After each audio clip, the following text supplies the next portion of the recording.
Good morning to all. Simplify everything. இன்னைக்கு நம்ம பார்க்க போகிறது சின்னஞ்சிறு பழக்கங்கள்.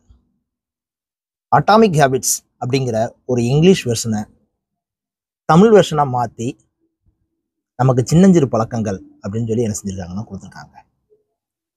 இதை இங்கிலீஷில் எழுதுனது யாருன்னு கேட்டிங்கன்னா ஜேம்ஸ் கிளியர். அதை தமிழில் டிரான்ஸ்லேட் பண்ணது யார் அப்படின்னு கேட்டிங்கன்னா நாகலட்சுமி சண்முகம். ஸோ இந்த புக்கு வெரி இன்ட்ரெஸ்டிங், எல்லாரும் படிக்க வேண்டிய மிக முக்கியமான புக்கு. இந்த புக்கை பற்றின ஒரு சின்ன ரிவ்யூ தான் நான் இதில் சொல்ல போகிறேன். ஆக்சுவலாக இந்த புக்கு எப்படின்னு கேட்டினா 288 பேஜஸ். ஸோ அவ்வளவும் சொல்ல முடியுமா அப்படின்னு கேட்டிங்கன்னா அதில் இருக்கக்கூடிய முக்கியமான பாயிண்ட்ஸை மட்டும் நான் என்ன செய்கிறேன்னு கேட்டினா உங்களுக்கு சொல்கிறேன். நான் அதை சொல்கிறதுக்கு நான் யாரை யூஸ் பண்ணிக்கிறேன் அப்படின்னு கேட்டேன்னா என் குழந்தைகள் 2 பேர் என்ன செஞ்சுருக்காங்கன்னா உட்காந்துருக்காங்க. ஸோ அவங்கள வச்சு, ஏன்னா அவங்களுக்கு தான் இன்னைக்கு இருக்கக்கூடிய ஸ்டூடெண்ட்ஸ்க்கு இது ரொம்ப முக்கியமான ஒரு புக்காக இருக்கும். சின்னஞ்சிறு பழக்கங்கள். அது என்ன சார் சின்னஞ்சிறு பழக்கங்கள்? அதுக்குடைய கரெக்டான மீனிங் என்ன அப்படின்னு கேட்டால், மிகப்பெரிய வெற்றியை கொடுக்கணும்னா மிகப்பெரிய காரியங்கள் செய்யணும்னு தேவையில்லை. சின்ன சின்ன காரியங்கள் நம்ம நிறைய என்ன செய்யணும்னா செய்யணும். ஸோ இதில் எப்படின்னு கேட்டிங்கன்னா ஒரு 4 செஷனாக எழுதியிருக்காங்க. ஒவ்வொரு செஷன்லையும் இருக்கக்கூடியதுலையும் ஒரு ஹைலைட்டான ஒரு விஷயத்தை நான் என்ன செய்யணும்னா சொல்ல போகிறேன். அதில் ஃபர்ஸ்ட் ஒன், அந்த இதை ரீட் பண்ணுற நேரமே எனக்கு என்ன செய்யணும்னு கேட்டால் ஒரு ஆச்சரியமான ஒரு இதை நான் ஃபீல் பண்ணேன். ஸோ அதோட வாஸ்து காட்டி நான் உங்களுக்கு சொல்கிறது தான் எனக்கு ரொம்ப பிடிக்கும்னு நினைக்கிறேன். ஸோ அதனால் நான் உங்களுக்கு அதை என்ன செய்யறேன்னு கேட்டால் 1 by 1 என்ன செய்வேன்னு கேட்டால் வாஸ்தே காட்டுவேன். ஸோ ஃபர்ஸ்ட் ஒன்,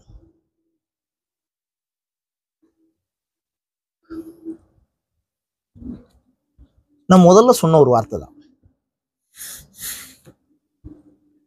ஹெட்டிங்கே பார்த்தீங்கன்னா ஒவ்வொரு ஹெட்டிங்குமே வித்தியாசமாக இருக்கும். சிறிய பழக்கங்கள் ஏன் மிகப்பெரிய வித்தியாசத்தை ஏற்படுத்துகின்றன. அதில் ஒரு சின்ன ஹைலைட்டான வேர்டு, பிரம்மாண்டமான வெற்றிக்கு பிரம்மாண்டமான நடவடிக்கைகள் மேற்கொள்ளப்பட வேண்டும் என்று பல சமயங்களில் நமக்கு நாமே கூறிக்கொள்கிறோம். அதை நாம் உண்மையிலேயே நம்புகிறோம்.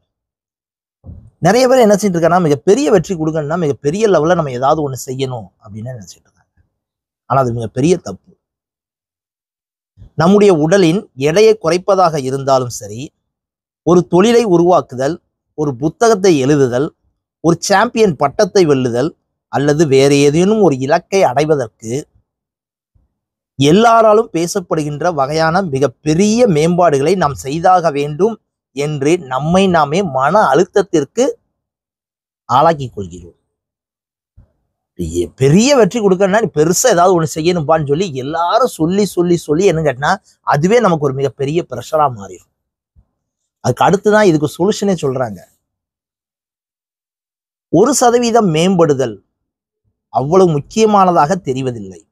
1% மேம்படுதல், அது என்ன 1% மேம்படுதல்? இன்னைக்கு நான் ஒரு காரியம் செய்யறேன், அந்த ஒரு காரியத்தை நாளைக்கு அதை விட பெட்டரா செஞ்சா அது 1% மேம்படுதல். இந்த ஒவ்வொரு சதவீதம் மேம்படுதல் மூலமாகத்தான் மிகப்பெரிய வெற்றியை கொடுக்க முடியும்னு சொல்லிட்டு இந்த புக்ல உள்ளத ஒரு சிங்கிள் லைன்ல சொல்றாங்க.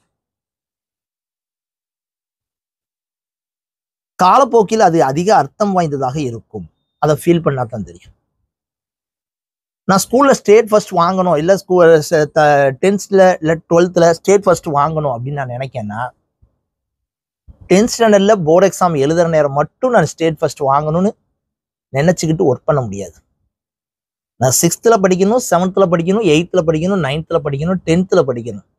10th quarterly, half yearly, revision test எல்லாத்துலேயும் நான் சின்னதா நான் வெற்றிகளை கொடுத்தா மட்டுமே நான் 10th ஸ்டாண்டர்ட் போர்டு எக்ஸாம்ல ஸ்டேட் லெவல்ல மார்க் எடுக்கிறதுக்கு மிகப்பெரிய இலக்கை நான் என்ன செய்ய முடியும்னா அடைய முடியும். இதுதான் நான் ஃபர்ஸ்ட் அத்தியாயத்தில் படித்த மிக முக்கியமான ஒரு வார்த்தை. செகண்ட் ஒன், ரொம்ப ஒரு அருமையான ஒரு வார்த்தை. இலக்குகளை விட்டுவிட்டு அமைப்பு முறையின் மீது கவனம் செலுத்துங்கள். இலக்குகள்ங்கிறது என்னது அப்படின்னு கேட்டீங்கன்னா டார்கெட். எல்லா குழந்தைகள்கிட்டையுமே எல்லா டீச்சர்ஸுமே காமனா கேட்கக்கூடிய ஒரு கேள்வி, உன்னுடைய ஆம்பிஷன் என்ன? நிறைய பிள்ளைங்க டாக்டர் ஆகணும்பாங்க, இன்ஜினியர் ஆகணும்பாங்க, ஐஏஎஸ் ஆகணும்பாங்க, ஐபிஎஸ் ஆகணும்பாங்க. பட் அந்த குழந்தைகளுக்கு நம்ம என்ன சொல்லி கொடுக்கறது கிடையாது அப்படின்னு கேட்டிங்கன்னா, டாக்டர் ஆகணும்னா, இன்ஜினியர் ஆகணும்னா அந்த டார்கெட்டை ரீச் பண்றதுக்கு என்ன செய்யணும்னு சொல்லி நம்ம சொல்லி கொடுக்கறது கிடையாது. அந்த டார்கெட்டை மட்டும் நம்ம சொல்லி கொடுத்துருவோம்.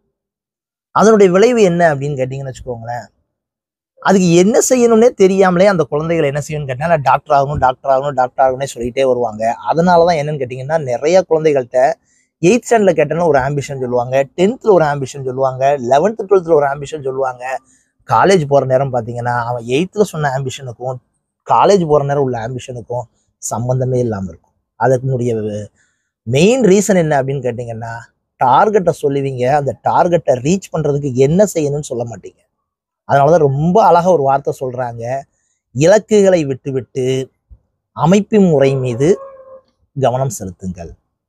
ஃபார் எக்ஸாம்பிள் இப்போ உசேன் போல்ட்டே இருக்காங்க, 100 மீட்டர் ரன்னிங்க 9.58 செகண்ட்ஸ்ல அவங்க ரீச் பண்றாங்க. அவங்களுடைய சக்சஸ்னுடைய டைமிங் வந்து ஜஸ்ட் 9.58 செகண்ட்ஸ்.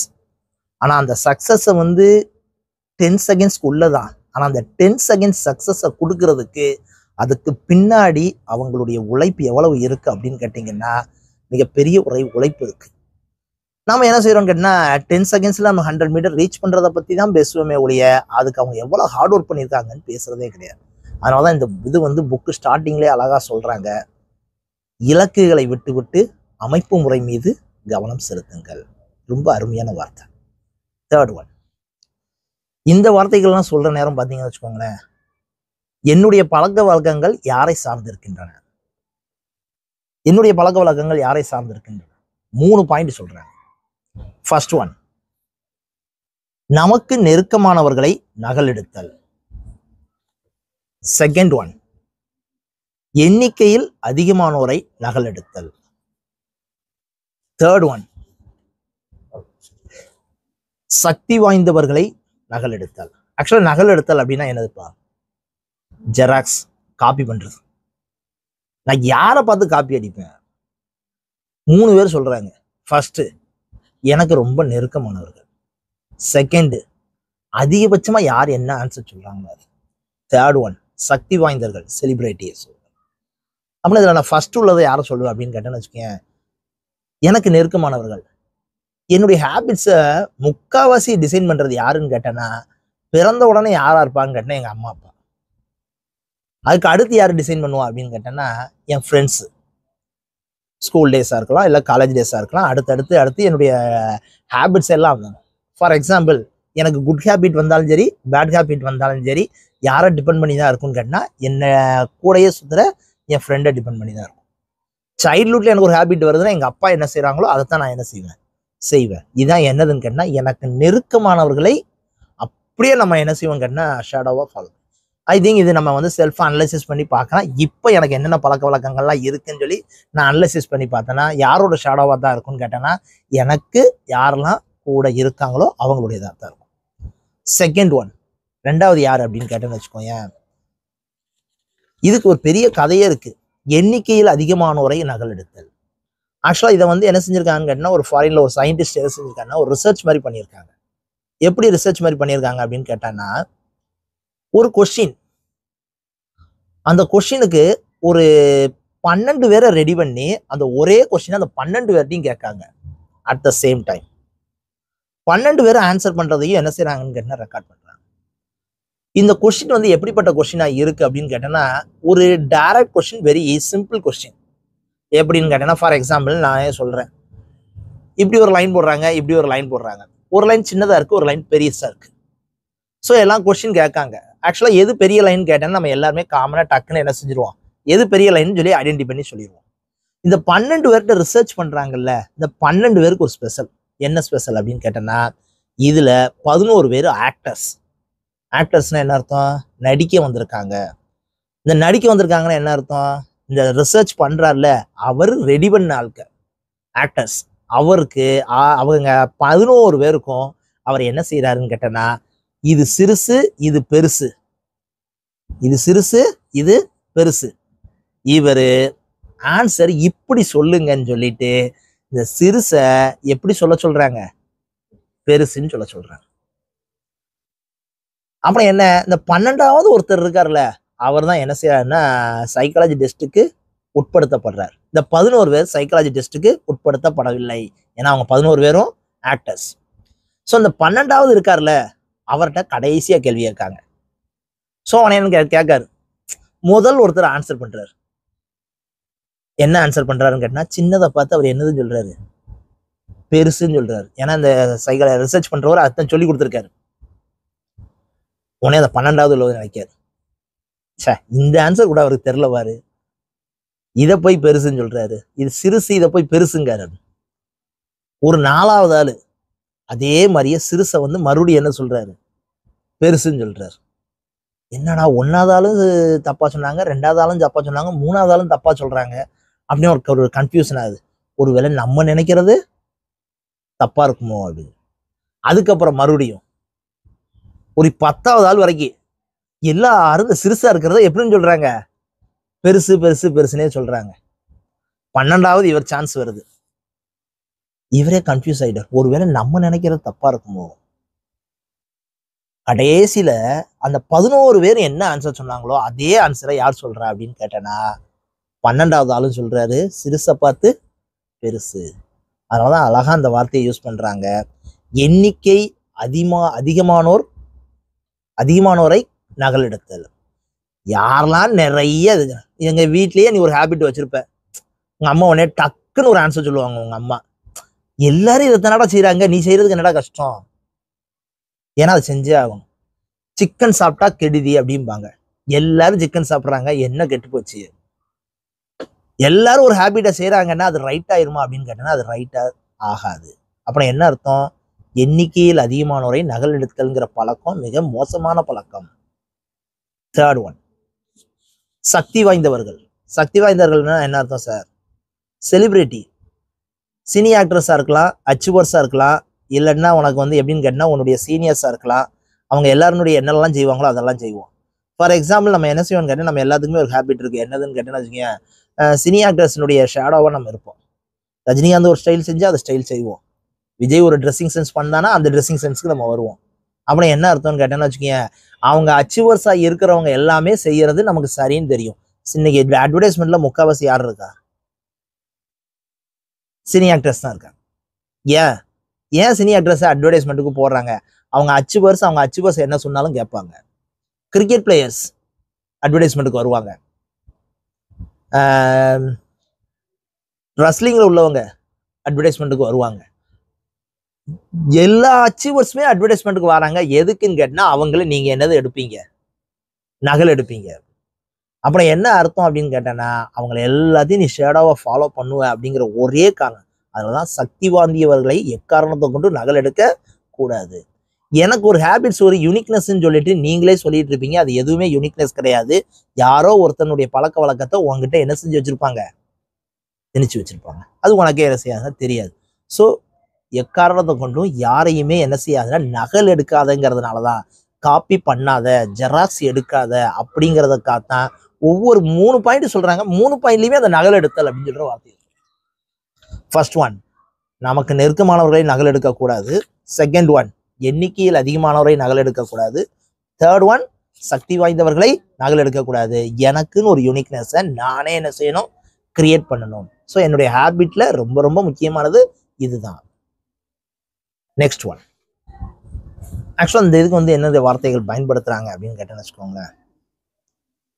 வார்த்தைகள் தான் வித்தியாசப்படுதே உடைய செய்முறைகள் விளக்கம்லாம் எல்லாம் ஒண்ணுதான் எப்பவுமே. எப்படின்னு கேட்டேன்னா, இயக்கத்தை விட நடவடிக்கையே சிறந்தது. இயக்கம்னா என்னது சார், இயக்கம்னா நம்ம காலையில எந்திப்போம், எந்திரிச்சோன்னா நம்ம நினைப்போம், பயங்கரமா நினைப்போம். என்னென்னலாம் நினைப்போம், நைட்டு படுக்கிற நேரமே நினைக்கணும்னு வச்சுக்கோங்க. என்னென்னலாம் நினைப்போம்னு வச்சுக்கோங்க, நாளை காலைல 5:30க்கு எந்திக்கணும், 5:30க்கு எந்திரிச்சிட்டு 6 o'clock படிக்க உட்காரணும், 6 o'clockலேருந்து 8:30 வரைக்கும் படிக்கணும். அதுக்கப்புறம் என்ன செய்யணும்னு கேட்டேன்னு வச்சுக்கோங்க, இந்த ரிட்டன் ஒர்க் இவ்வளவு இருக்கு, இவ்வளவும் நம்ம இந்த டயத்துக்குள்ளே எழுதி முடிக்கணும். மதியத்துக்கு மேலே வந்து என்ன செய்யணும்னு கேட்டேன்னா, சிக்கன் மட்டன் சாப்பிடணும், சாப்பிட்டுட்டு மதியத்துக்கு மேலே தேட்டருக்கு போகணும். இது எல்லாம் என்னன்னு கேட்டேன்னா இயக்கங்கள். மனசுக்குள்ள இவ்வளவு பயங்கரமா நினைச்சு வச்சிருப்பான், காலையில பார்த்தா 8 மணி வரைக்கும் தூங்கிட்டு இருப்பான். அதுதான் இந்த வார்த்தையே பயன்படுத்துறாங்க. என்னதுன்னு கேட்டா, இயக்கங்களை விட நடவடிக்கையே சிறந்தது. மனசுல நினைக்கிறது பெருசு கிடையாதுப்பா, அதை என்ன செய்யணும்னா செஞ்சு காட்டணும். இதுக்கு வந்து ஒரு ஒரு சின்ன எக்ஸாம்பிள் எப்படின்னு கேட்டேன்னு வச்சுக்கோங்க. இந்த ஃபோட்டோகிராஃபி படிக்கக்கூடியவங்களுக்கு இது வந்து ஒரு காலேஜில் வந்து ஒரு ப்ரொஃபஸர் எடுத்த சைக்காலஜி டெஸ்ட். ஒரு காலேஜில் வந்து ஒரு ப்ரொஃபஸர் என்ன செய்கிறாருன்னு கேட்டோன்னா, அவங்க கிளாஸ் ரூமில் ரைட் சைடு உள்ளவங்களெல்லாம் ஒரு டீமாகவும் லெஃப்ட் சைடில் உள்ளவங்களெல்லாம் ஒரு டீமாகவும் என்ன செய்யறாருன்னா ஃபிக்ஸ் பண்ணுறாரு. அப்படி ஃபிக்ஸ் பண்ணுற நேரம் என்ன செய்கிறாரு அப்படின்னு கேட்டோன்னு வச்சுக்கோங்க, ரைட் சைடு உள்ளவங்களுக்கு ஒரு இது கொடுக்காரு. என்ன ஹெட்டிங் அப்படின்னு கேட்டோன்னா எண்ணிக்கை, கவுண்டிங். நீங்கள் ஃபோட்டோ எடுக்கணும், எத்தனை ஃபோட்டோ எடுக்கீங்க, நீங்கள் எவ்வளோக்கு எவ்வளோ அதிகமாக ஃபோட்டோ எடுக்கீங்களோ அவ்வளோக்கு எவ்வளோ உங்களுக்கு மார்க். ஆனால் அவ்வளோக்கு எவ்வளோ மார்க்னா என்ன அர்த்தம்னு கேட்டால், அதிகபட்சமாக ஒரு ஃபோட்டோ எடுக்கிறவங்களுக்கு ஏ கிரேடு, அதை விட கம்மியாக இருக்கிறவங்களுக்கு பி கிரேடு, அதை விட கம்மியாக இருக்கிறவங்களுக்கு சி கிரேடு. அப்புறம் அந்த ரைட் சைடில் இருக்கிறவங்களுக்கு கவுண்டிங், எண்ணிக்கை தான் இது அதிகம், எவ்வளோ ஃபோட்டோ எடுக்காங்க. இந்த லெஃப்ட் சைடில் இருக்காங்க பார்த்தியா, அவங்களுக்கு ஒரு டார்கெட் என்ன அப்படின்னு கேட்டோன்னா, நீங்கள் நிறைய ஃபோட்டோலாம் எடுக்க தேவையே கிடையாது, ஒரு ஃபோட்டோ எடுத்தால் போதும். நீங்கள் சப்மிட் பண்ண வேண்டியது எத்தனை ஃபோட்டோ, ஜஸ்ட் 1 ஃபோட்டோ. இந்த ஒரு ஃபோட்டோ சப்மிட் பண்ணால் போதும். எந்த ஃபோட்டோ வந்து பெஸ்ட் ஃபோட்டோவாக இருக்கோ அதுக்கு நான் என்ன செய்வேன்னா ஏ கிரேடு, இல்லைன்னா அதுக்கடுத்து பி கிரேடு, அதுக்கடுத்து சி கிரேடு அப்படின்னு கொடுப்பேன். சரி, சொல்லி முடிச்சிட்டார். எல்லாரும் ஃபோட்டோ எடுத்துகிட்டு வராங்க, சப்மிட் பண்ணிட்டாங்க. இவர் மார்க் கொடுக்கறதெல்லாம் செகண்டரி, இந்த ப்ரொஃபஸர் மார்க் கொடுக்கறதெல்லாம் செகண்டரி. இவங்களுக்கு தனியாக மார்க் கொடுத்துட்டாங்க, இவங்க ரெண்டுக்கும் தனியாக. ஆனால் யூனிவர்சிட்டிக்கு அனுப்புகிறாங்க பெஸ்ட் ஃபோட்டோ எதா இருக்குது அப்படின்னு சொல்லிட்டு. இவங்களும் நிறைய ஒரு ஆளுக்கு ஒரு ஃபோட்டோன்னு சொல்லிட்டு ஒரு டீம் ஃபோட்டோ, இவங்க ஒவ்வொருத்தரும் நிறைய ஃபோட்டோ வச்சுருக்காங்க. மொத்தமாக எல்லாத்தையும் என்ன செய்கிறாங்கன்னா யூனிவர்சிட்டிக்கு அனுப்புகிறாங்க. பெஸ்ட் ஃபோட்டோவா ஒரு ஃபோட்டோவா செலக்ட் பண்ணுவாங்க. இந்த பெஸ்ட் ஃபோட்டோவா எந்த ஃபோட்டோ இருக்கும், கவுண்டிங் அதிகமாக எடுத்தாங்கல்ல அவங்க ஃபோட்டோ இருக்குமா, இல்லை ஒரே ஒரு ஃபோட்டோ எடுத்தாங்களா அவங்க ஃபோட்டோவா இருக்கும்?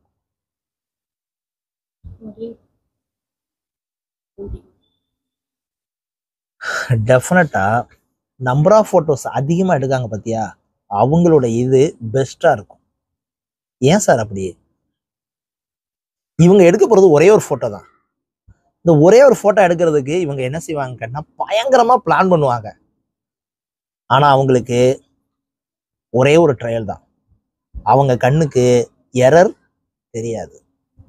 இந்த ரைட் சைடில் எடுக்காங்கல்ல எண்ணிக்கை, அவங்க என்ன செய்வாங்கன்னா, எனக்கு நிறைய ஃபோட்டோ வேணும், லைட்டு ரைட் சைடில் வச்சு ஒரு ஃபோட்டோ, லெஃப்ட் சைடில் வச்சு ஒரு ஃபோட்டோ, டாப்பில் வச்சு ஒரு ஃபோட்டோ, டவுன் வச்சு ஒரு ஃபோட்டோ, லைட்டிங்ஸ் இருக்கிற மாதிரி ஒரு ஃபோட்டோ, லைட்டிங்ஸ் இல்லாத மாதிரி ஃபோட்டோ, எல்லா டைப்லேயும் அவங்க என்ன செய்வாங்க, ட்ரையல் பார்ப்பாங்க.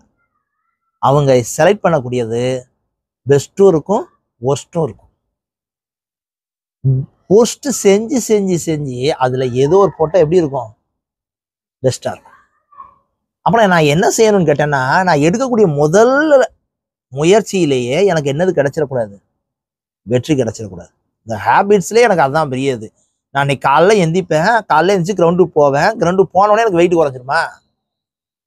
மொதல் நாள் போகணும், 2வது நாள் போகணும், 3வது நாள் போகணும், 4வது நாள் போகணும். மொதல் நாள் போனோன்னே எனக்கு 2வது நாள் கால் வலிக்கும், 3வது நாள் போகிற நேரம் என்ன செய்யும்னு கேட்டால் கை வலிக்கும், 4வது நாள் போகிற நேரம் என்ன செய்யும்னு கேட்டால் பாடி பெயின் ஆகும். ஸோ அதுக்கு எல்லாத்தையும் கிராஸ் பண்ணி கடந்து போயிட்டே இருக்கணும்.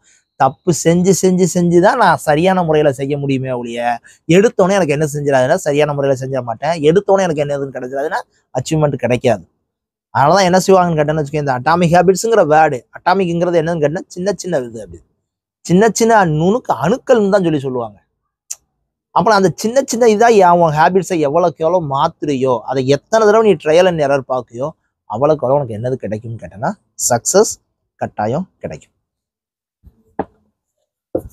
ஐ திங்க் அட்டாமிக் ஹேபிட்ஸுங்கிற புக்கு உங்களுக்கு கிடைச்சதுன்னா, தமிழ்லையும் இருக்குது இங்கிலீஷ்லையும் இருக்குது, தயவு செய்து உங்களுக்குன்னு சொல்லலை எல்லாருக்குமே நான் சார் சொல்றேன், எல்லாருமே இந்த புக்கை கட்டாயம், இதுக்கு வயசு வித்தியாசமே கிடையாது.